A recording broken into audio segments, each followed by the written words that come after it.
2, we're going to solve some more complex equations, including ones with more complex denominators and complex fractions. And just as we talked about on Friday, our goal to begin with is to clear all of the fractions. And the way that we're going to do that is to multiply through by the least common denominator, like we talked about on Friday.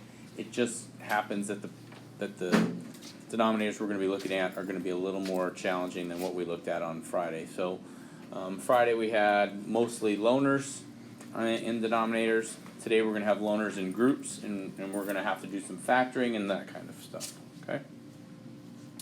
Here's the example we're going to look at. This is on page 87. Okay. We are not going to worry about the check, even though it says to check, with one exception. The thing that you need to look for is to make sure that your solution does not include a restricted value. Okay? And so your check can merely be what are the restricted values for this, and is the solution one of those restricted values? Because if it is, we got to throw it out. Okay? And we'll go through that. So in this case, the first thing I want to do is determine what the lowest common denominator is. Anybody want to take a gander at what that is? What do you got? 3y. Okay. My least common denominator is 3y. So I'm going to multiply each term by 3y. Okay. So obviously what's in red there is the least common denominator. Go ahead and finish that one. Remember that the purpose of multiplying through by the common denominators, the hope is that the fractions will then go away and we'll have something a little more easy to solve.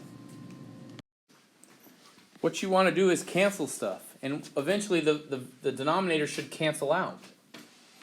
All right, so over here, I can cancel the y's, and I'm left with 3. I can cancel the 3 y's, and I'm left with 21. There's nothing to cancel here. This is just 6y. I saw a lot of 45 y's walking around.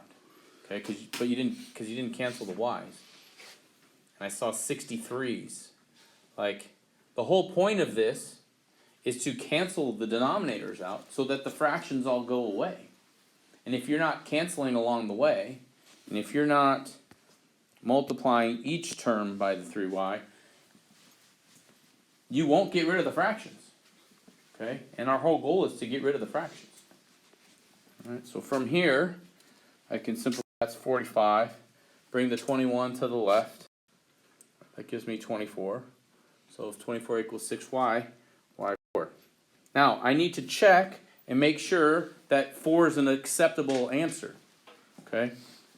So when I go back and I look up here, what are the restricted values? What can y equal that will force denominators to equal 0? 0. So I have to eliminate 0 as an answer, because if y ended up equaling 0, then I'd have zeros in denominators, which would be bad. So y can't equal 0. Y equals 4 is not equal to 0. So now I'm good. Y does equal 4. Okay. So that, to the extent of my check, I don't need you to plug it back in at the beginning and simplify it. I don't need you to do that. I think you can solve equations.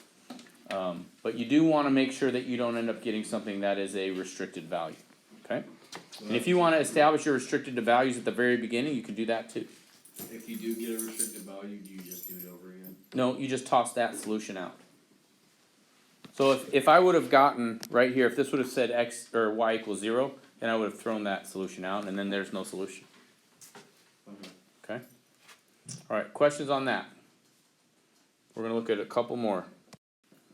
All right, in this case now, in my denominator, I have both loners and groups. Fortunately, the same group exists. Right? What is the same group that's in common? Y plus 5. So that needs to be part of my common denominator. What else needs to be part of my common denominator? The 4. Okay? So my lowest common denominator is just going to be 4 times y plus 5. All right? What do I have to do with that? Multiply it by all terms. Okay, so I got it set up for you. Finish it. And if I were you, I would always write this step out. Where instead of multiplying the whole equation, I would multiply each term by it. I know it takes up a little more space, but it makes it easier to get things canceled. So, again, my canceling. My y plus 5s cancel on the first one. Y plus 5s cancel on the second one, and the 4s cancel. So what I'm left with, okay, 4y over here, those are the only things left. 4 times negative 5, and then I have this 5 times y plus 5. So what am I going to have to do with this? Distribute, okay. So I got 4y, negative 20, 5y plus 25. I've got like term, negative 20 and 25, so that's 5. And then I can just move the 5y to the other side. So I get y equals 5, so it's negative 5. How many had that? Okay, what are my restricted values? What can't y equal? Negative 5. If this is negative 5, then this is all 0. My restricted value is y cannot equal negative 5. Well, I got negative 5. So I have to throw that one out, and that's the only solution that's there. So I get rid of it. There is no solution. Okay, so that's what happens when one of your solutions equals one of the restricted values. Now, it is possible that you get more than one restricted value. Eventually, when we get into solving quadratics, it's possible to get more than one solution. So it's possible that you might throw one of the solutions out and keep one of them. Okay. Any questions on this one? Got one more to do. Okay. So here is the last one that I want to look at. What do you think I'm going to have to do here? I am going to have to factor. So you're going to have to factor this first before I can determine what my common denominator is. So once your denominators are all factored out and simplified, then you can determine your least common denominator. Okay. How does this first denominator factor? 4x plus 4x plus 1. X plus 4, x plus 1. So that's good. So what's my least common denominator here? X plus 4 and x plus 1. So that's my least common denominator. You know what? What are the restricted values going to be? X should not equal negative 4 and negative 1. Or negative 1. Might as well just establish that. They can't equal negative 4 or negative 1. So both of those would create zeros in denominators. So if one of those ends up being my solution, I would have to throw it out. So go ahead and finish it. So yeah, you have to multiply it by everything. So I kind of crammed it in there. So each term gets multiplied by. And I'm going to talk about kind of a shortcut here in a second, but let's go through this first.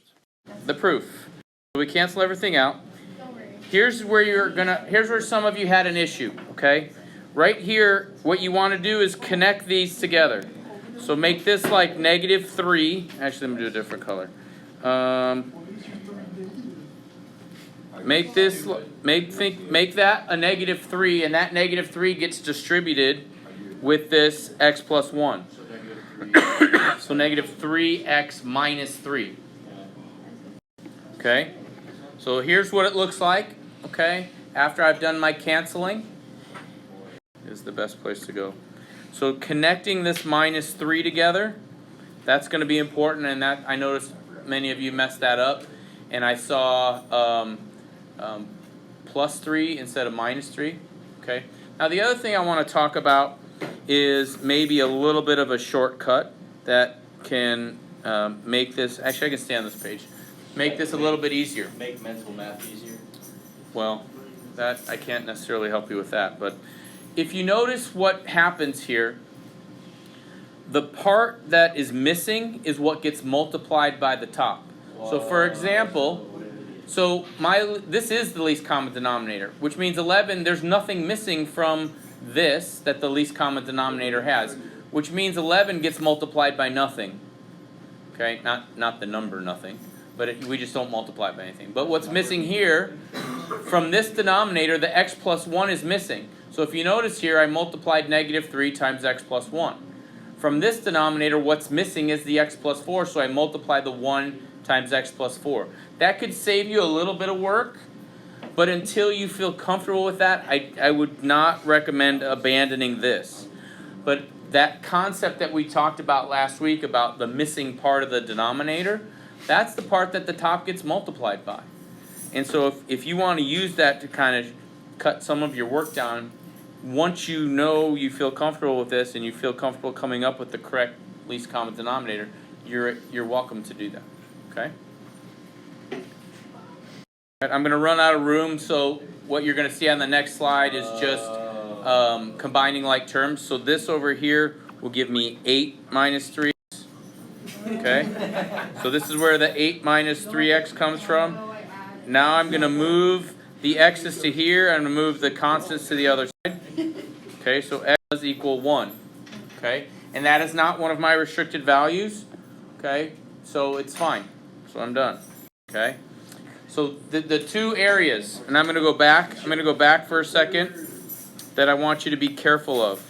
Probably